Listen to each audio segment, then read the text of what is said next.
I'm pleased here to have Anke Woodworth. She's been with the company for over 10 years, plus 10 years. Yeah, a little over 10 years now, yes. So tell me, what drew you in at the beginning, and what's kept you sticking around for 10 years? That's a good question. I started as a GIS specialist, just creating and setting up the maps and reports that are required in the industry for various reasons, being it reporting towards the government or your 43101 reports and so forth. And during that time, I got in contact with, of course, whoever's in the office, Farshad and Eric and so forth, but also a lot of other geologists and who mostly work in BC. Yeah.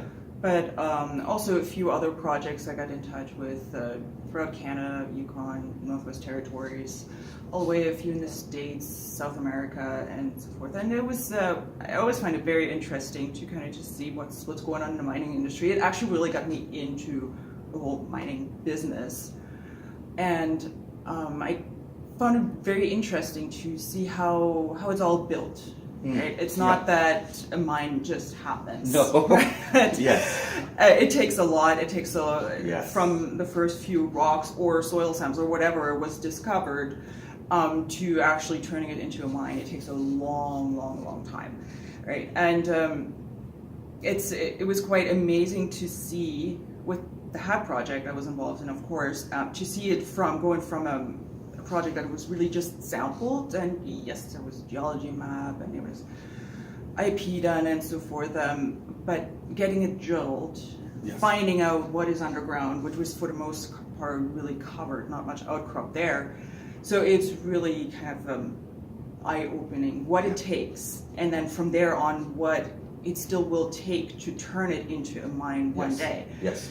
It is always really misunderstood that from the point that you start, taking out some samples to turning it into a mine, even if there's right away, obviously, yes, there is a resource and so forth, but it takes a long time to get it drilled to the point of saying, yes, there's a resource, there's X amount of copper, silver, gold, you name it, any element that you're looking for.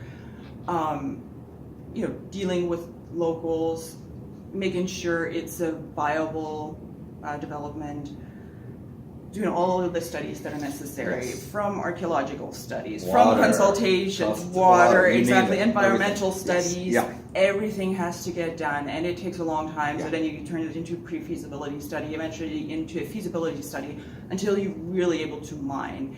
You have to get all these permits done and all that. It takes a long time, and it's very expensive on top of that, right? So for us, from what I've been involved with, for the most part, we kind of stuck with the exploration part of it because it's, I think, the most exciting. It's much more exciting. It's really exciting. Yes. But it's great to say, like what you were talking about with all those permitting, is I see that almost as a benefit for Canada, because we're doing such a good job at regulations and making sure we're doing the right things for the environment and whatnot.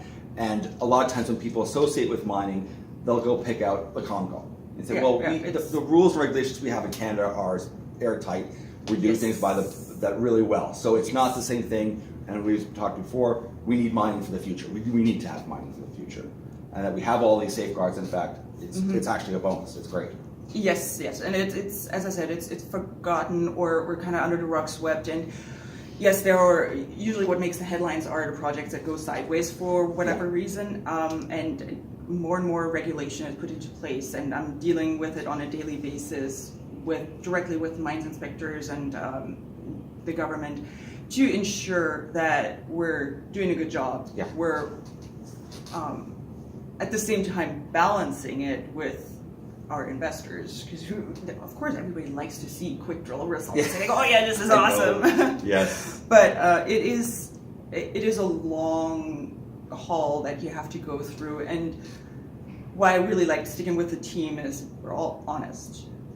And that is a very, very important point. We're honest to everyone. We're not pulling stuff out of our hats. We really, we stick with the rules. Once we get the assays, we're diligent, going back and forth between everyone, reviewing everything in order to ensure the results are really correct, what we present, making sure all the rules have been followed and all that, and being really forthcoming. And I know it's maybe not always the most attractive part, but it is what it is. It's huge. I think that is a very attractive part, because having integrity from the management point of view and the team is that you're able to attract some of the investors that you have. And you have a couple of major investors that see the vision because of the property, but also they know that type of integrity goes a long way. Yeah, it does. And it's really fun also to see once you get to know locals you work with, people from smaller towns, really tiny towns, small settlements. Yes, very small, and they're all characters, but yes.